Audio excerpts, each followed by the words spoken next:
take my daughter away. Consider it payment for your wages. I don't have any money for you. If you want money, there is none. If you want a person, then take her.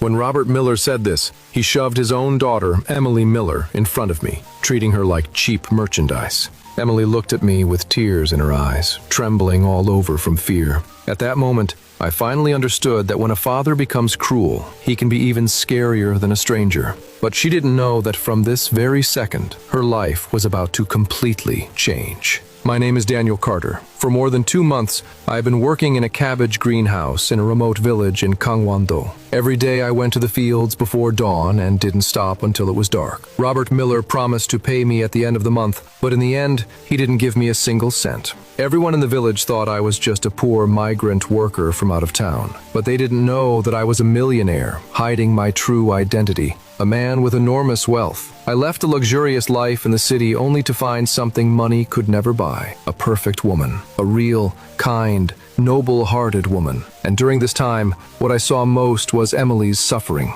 After her mother passed away, Robert Miller drank every day and later married Linda Miller. That woman looked gentle on the outside, but behind the scenes, she treated Emily like a servant, cooking, washing clothes, feeding the chickens, carrying firewood, taking care of the greenhouse. She had to do everything alone. She worked until late at night, yet there often wasn't even a bowl of hot soup on the table. The neighbors all knew, but no one dared to interfere, because when Robert Miller got drunk, he even dared to curse at the village chief. Until that day, when I stood in the yard and asked for my wages. Robert Miller called me greedy, smashed a liquor bottle, then rushed into the house and dragged Emily out. "You want money, right? I have no money. Take this girl with you. From today on, she has nothing to do with my family." Linda Miller immediately threw out an old bag. Inside were only 2 old sweaters, 1 pair of socks, and a photo left behind by her mother. Emily's little brother Noah ran out crying and held tightly onto the edge of her clothes.